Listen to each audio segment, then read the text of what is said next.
Dios les bendiga.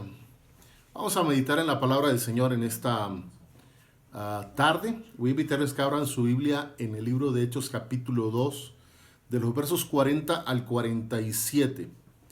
Hechos capítulo 2, versos 40 al 47. Queremos una vez más darle una felicitación a todas las mamás en este día, de manera especial a las madres que son parte de Frater, ¿verdad? Que el Señor les siga bendiciendo. Vamos entonces a Hechos capítulo 2 del 40 al 47. La semana pasada nuestro hermano Carlos nos predicaba del inicio de Hechos capítulo 2, de la llegada del Espíritu Santo y de cómo esta llegada de la tercera persona de la Divina Trinidad impulsó a la iglesia a la predicación del Evangelio, ¿verdad? Era el cumplimiento de la promesa del Padre y era para que la iglesia pudiese predicar en Jerusalén, Judea, Samaria y hasta lo último de la tierra. Bueno, sigamos en esta dinámica. Hemos leído ya los versos 14 hasta el 39 y hemos visto la predicación del apóstol Pedro, una predicación que confronta, una predicación que va directo a la conciencia de la multitud que le escuchaba, esta multitud que estaba en el día del Pentecostés, en el día de la fiesta de las primeras cosechas. Ahí, ¿verdad?, les predica y les dice de manera tajante: ustedes crucificaron al Cristo, ustedes crucificaron a aquel que Dios el Padre había enviado con el mensaje de salvación, pero ustedes le rechazaron y ustedes le entregaron al consejo para que éste fuera crucificado. Es una predicación bastante directa, dura, es una predicación difícil de escuchar. Indudablemente la multitud, tal vez la primera reacción que tuvieron fue de rechazo, ¿verdad? De decir, ¿cómo es posible que este hombre esté predicando esto? ¿No? Sin embargo, lo que encontramos es que la respuesta que recibe la predicación de Pedro es una respuesta inesperada. Ahora, ¿por qué empiezo con la predicación de Pedro? Empiezo con la predicación de Pedro porque vamos a encontrar que uno de los elementos claves que hace que la iglesia sea iglesia, ¿no? Aunque nosotros tenemos un nombre que no lleva el título, ¿verdad? Iglesia. Nosotros somos Frater, Comunidad Cristiana.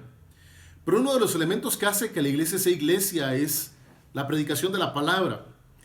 Y muchas veces vamos a encontrar que la predicación de la palabra es una predicación difícil, es una predicación que confronta a lo que la gran mayoría desea escuchar, ¿verdad? A lo que la gran mayoría está esperando escuchar. Podemos hacer varias cosas con la palabra. Podemos esconder la palabra con tal de ser amables con todo el mundo. Podemos cambiar la palabra. Ya algunos lo han hecho, ¿no? Algunos han cambiado ciertas palabras de la escritura para no ofender. O podemos más bien entender que la palabra es palabra de Dios y que ella debe de permanecer intacta y que debemos ser fieles a la palabra de Dios sin dejar de ser relevante a la sociedad a la que hemos sido llamados a testificar. Cuando la iglesia se establece con ciertos criterios, y eso es lo que veremos en los siguientes versículos. Hay ciertas prácticas que la iglesia siempre debe de realizar. Esas prácticas son necesarias para que la iglesia siga siendo iglesia, para que la iglesia no se convierta en un club, para que la iglesia no se convierta en algo que nunca debe de ser, ¿verdad? Y abordemos entonces la lectura. Y voy a proponerles, como siempre, una división y voy a leer todos los versos, los 8 versos del 40 al 47, y luego vamos a dividir las 3 divisiones que les estoy proponiendo. Leo la palabra, Hechos capítulo 2, versos 40 al 47. Dice de la siguiente manera: Pedro siguió hablando a la gente con mucho entusiasmo. Les dijo: sálvense del castigo que les espera a todos los malvados. Ese día unas 3,000 personas creyeron en el mensaje de Pedro, Tan pronto como los apóstoles lo bautizaron, todas esas personas se unieron al grupo de los seguidores de Jesús y decidieron vivir como una gran familia. Y cada día los apóstoles compartían con ellos las enseñanzas acerca de Dios y de Jesús, y también celebraban la cena del Señor y oraban juntos. Al ver los milagros y las maravillas que que hacían los apóstoles, la gente se quedaba asombrada. Los seguidores de Jesús compartían unos con otros lo que tenían, vendían sus propiedades y repartían el dinero entre todos. A cada uno le daban según lo que necesitaba. Además, todos los días iban al templo y celebraban la cena del Señor y compartían la comida con cariño y alegría. Juntos alababan a Dios y todos en la ciudad los querían. Cada día el Señor hacía que muchos creyeran en Él y se salvaran. De ese modo, el grupo de sus seguidores se iba haciendo cada vez más grande. Si usted le preguntara a un pastor amigo, no a mí porque yo ahorita les voy a decir, ¿no? Pero le preguntara a otro pastor, oye, ¿a ti te gustaría tener una iglesia creciente, numerosa? La gran mayoría, si es sincero, ¿verdad? Si habla de corazón, si responde del corazón, va a decir, claro. Habrá uno que otro que dirá, no, pero mientras dice no, su corazón está deseando que su iglesia pueda ser creciente, numerosa. Muchas veces nos equivocamos sobre las motivaciones por las cuales desear una iglesia creciente y numerosa.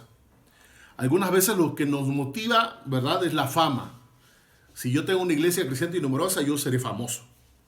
Otras veces la estabilidad financiera, porque mientras más ovejas tengas, más lana tienes, ¿verdad? Es algo lógico.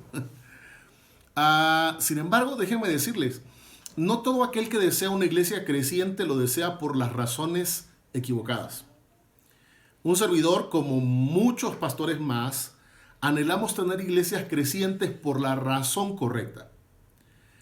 Es decir, mientras más personas crean en el Evangelio y acepten a Cristo Jesús, más personas estamos rescatando del infierno y estamos colaborando con el Señor Jesucristo para que ellos también puedan entrar al reino de los cielos, ¿verdad? Mientras más personas acepten el Evangelio, están siendo tocadas en su vida de tal manera que no solamente su vida, su matrimonio, su familia va a ser transformada.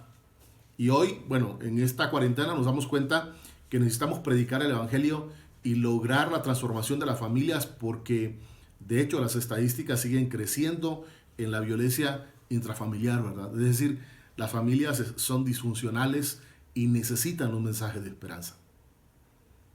Sin embargo, de nada sirve que un grupo de personas crezca en número si deja de ser lo que se supone que debemos ser.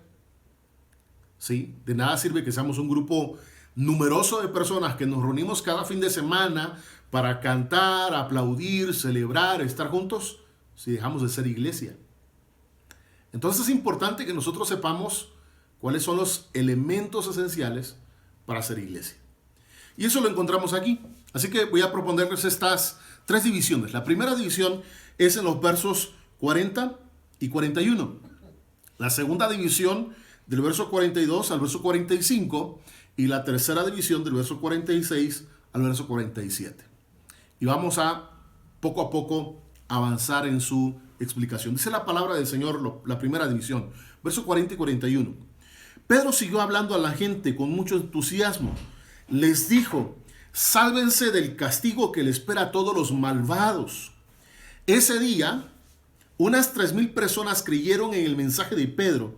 Tan pronto como los apóstoles los bautizaran, todas esas personas se unieron al grupo de los seguidores de Jesús. Y esa es la primera cosa que tenemos que observar.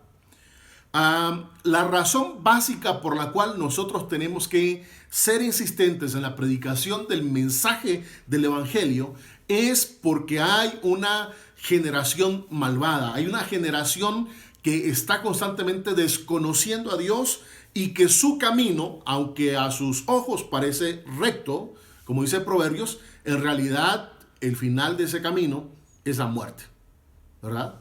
Entonces, como tenemos esta generación que se está perdiendo y que por su propia decisión llegará a recibir el castigo divino, nosotros tenemos que predicar el evangelio, buscando que ellos puedan salir de ese grupo de personas malvadas y puedan experimentar la transformación de sus vidas en Cristo Jesús. Esa es la primera cosa que debemos señalar.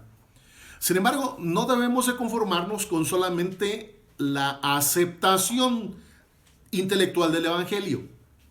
Note, 3,000 creyeron, pero la preocupación de los discípulos no es que creyeran.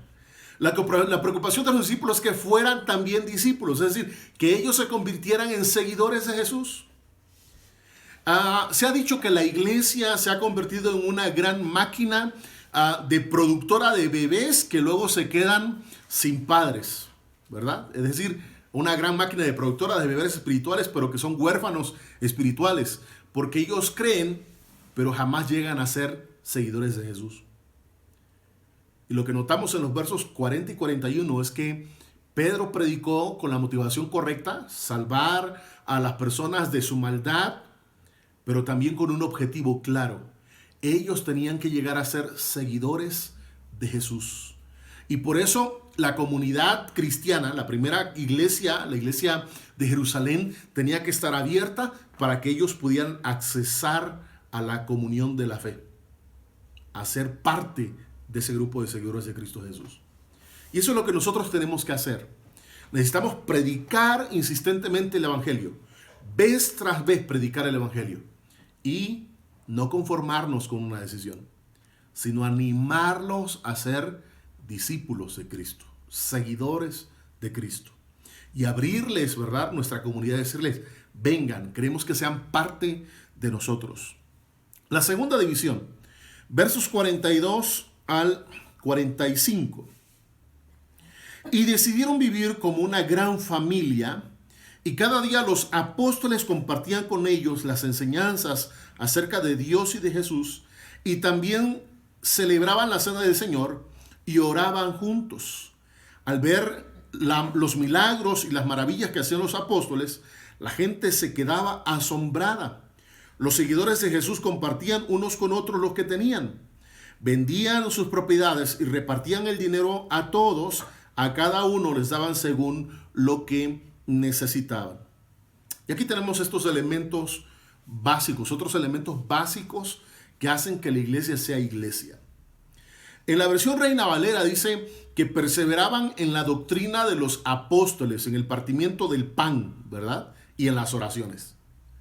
Sin embargo, en la versión que estamos ocupando, la traducción del lenguaje actual, nos dice de la siguiente manera. Dice que los apóstoles compartían con ellos las enseñanzas acerca de Dios y de Jesús. También celebraban la cena del Señor y oraban juntos. 3 cosas. Algunos tienen rechazo a la palabra doctrina, pero la palabra doctrina es enseñanza, ¿verdad? Traducción del lenguaje actual ya no los da, nos dice, ellos enseñaban. ¿Qué era el centro de esa doctrina o la enseñanza? Bueno, lo que Jesús les había enseñado. Lo que Jesús les había enseñado sobre el Padre y lo que Jesús les había enseñado sobre él mismo. Así que ellos están reproduciendo esa enseñanza. Recordemos que los primeros versos del capítulo 2, Lucas nos narra la llegada del Espíritu Santo. Pero también debemos de traer a mente que en el Evangelio según San Juan, el Señor Jesús, o Juan registra que el Señor Jesús les dijo cuál era el propósito de la llegada del Espíritu Santo. Él les dijo, Él les recordará todas las cosas que yo os he enseñado. Así que aquí están, ¿verdad?, los discípulos trayendo a los demás discípulos las enseñanzas del Señor Jesús, lo que el Señor Jesús había dicho. Segundo, participaban de la mesa del Señor, de la Santa Cena. Y recordemos un poquito la fórmula que tenemos, que está tomada de los escritos del apóstol Pablo, ¿verdad? Cuando nosotros participamos de la Cena del Señor, decimos, somos uno en una mesa con un mismo Señor. ¿Sí? Podemos pensar distinto en mil y un cosas, ¿verdad? Podemos discutir si las decisiones del presidente son correctas o no son correctas y tener puntos de vista distintos. Podemos discutir quién es el mejor equipo de fútbol de la Liga MX y pensar distinto. Podemos pensar distinto sobre el clima. A algunos les gustará el clima frío, a otros les gustará el clima caliente, a otros el clima templado. Y podemos pensar distinto. Sin embargo, lo que significa la mesa es que cuando hablamos de los elementos más esenciales de la vida, sobre el Señor Jesús, sobre la salvación, sobre cómo poder tener una vida más allá de esta vida, todos concordamos en que el único camino es Jesucristo. No hay otra forma de ser salvos. La mesa, esa copa, ese pan, hace que todo aquello que nosotros pensamos de forma distinta quede en segundo lugar y nos enfoquemos en asuntos prioritarios. Y tercero, las oraciones, ¿verdad? No somos una comunidad autónoma, independiente, que todo lo puede. De hecho, somos una comunidad que no puede, una comunidad que depende de, una comunidad que tiene limitaciones, una comunidad de seres imperfectos que necesitan la ayuda de ser perfecto. Y para poder accesar a la ayuda de ser perfecto, tenemos la oración, ¿verdad? Es a través de la oración que vamos al Señor y le decimos: Señor, danos el pan de cada día. Es a través de la oración que vamos y le decimos: perdona nuestros pecados, así como nosotros perdonamos a los que pecan en contra nuestra. Es a través de la oración que vamos y le decimos: Señor, así como tu voluntad se hace en los cielos, también hazla aquí en la tierra. Es a través de la oración donde nosotros reconocemos que aunque Dios nos ha dado mucho, jamás podremos hacer nada si no es con la ayuda de Dios. Entonces, ¿qué es lo que acontece cuando una iglesia se centra en las cosas básicas que tiene que hacer? Bueno, Dios hace lo que Él tiene que hacer, ¿verdad? Si nosotros nos ocupamos en lo que tenemos que hacer, Dios se ocupa de hacer lo que a Él le corresponde.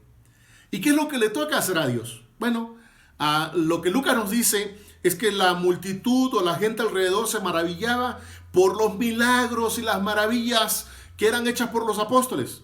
Bueno, por las maravillas y señales o milagros que eran hechas por Dios a través de los apóstoles, ¿verdad? Es Dios el que está irrumpiendo en medio de esa comunidad de fe.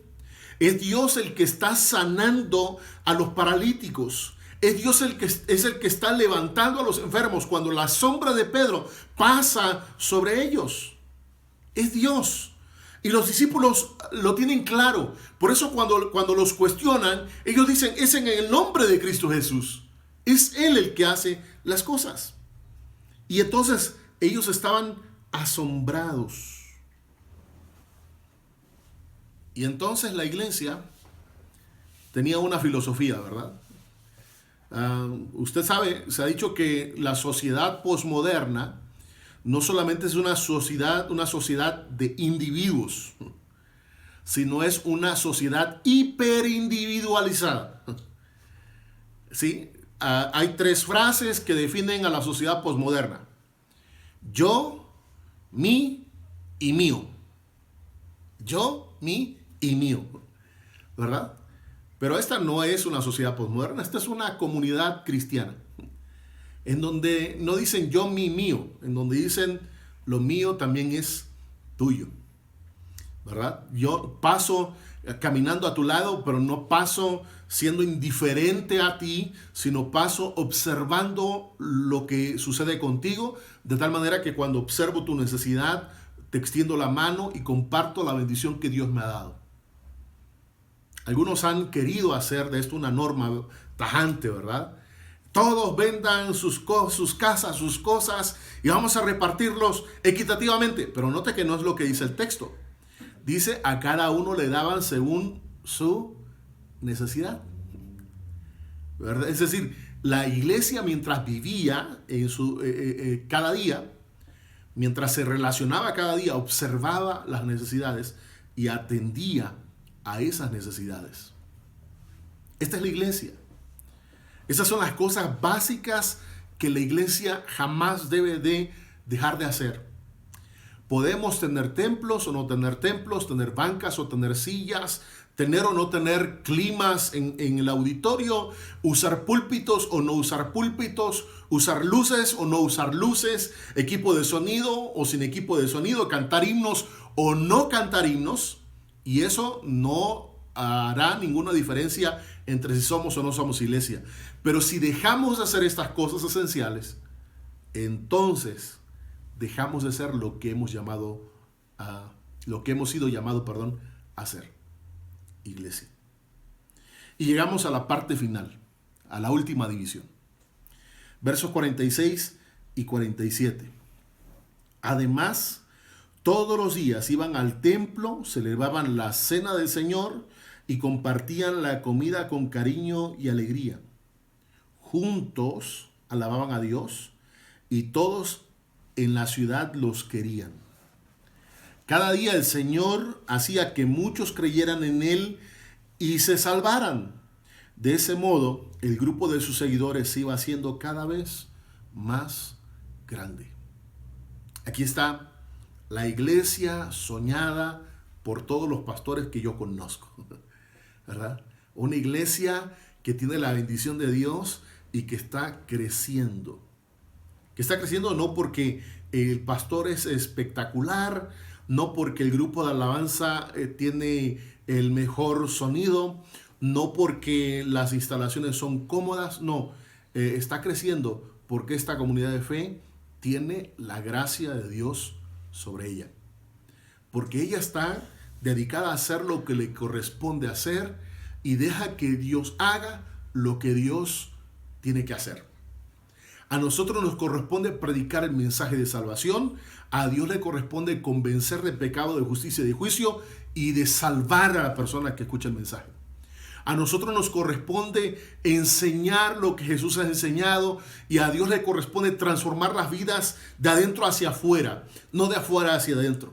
Por lo tanto, nosotros no vamos a hacer énfasis en las formas, vamos a hacer énfasis en la transformación del corazón, en la transformación de la mente, en el crecimiento espiritual, para que entonces Dios se encargue de hacer los cambios exteriores. Nosotros nos ocuparemos de ir siempre a la mesa del Señor, en donde se nos ayuda a recordar que necesitamos perdonar y pedir perdón, para que entonces Dios pueda perdonarnos también. Vamos a ser esa iglesia que camina entre nosotros sin ser indiferentes, sino vamos a caminar observando qué necesitamos los unos de los otros, extendiendo la mano para mostrar el amor y la gracia de Dios hacia los demás. Cuando pienso en nosotros como comunidad de fe, cuando pienso en Frater como ese lugar que resulta ser el refugio para todos aquellos que no tienen un lugar en el cual descansar. Cuando pienso en Frater, pienso en ese lugar en donde la gente pueda llegar con sus cargas, con sus penas, con sus culpas y no sentirse amenazado, sino sentir que es aceptado, que es aceptada y que ahí encontrará lo que tanto requiere de parte de Dios. Cuando pienso en Frater, pienso en un lugar en donde yo mismo me siento tranquilo. Aunque yo mismo estoy lleno de tantas imperfecciones y de tantas cosas en las que necesito que Dios siga obrando. Cuando pienso en Frater, pienso en ese lugar en donde llegamos y nos podemos abrazar, ¿verdad? Pero no abrazar así con un cuchillo en la otra mano, ¿no? Sino abrazar así y decir, te amo en el Señor. Seamos la iglesia que Dios nos ha llamado a ser. Vamos a Dios en oración.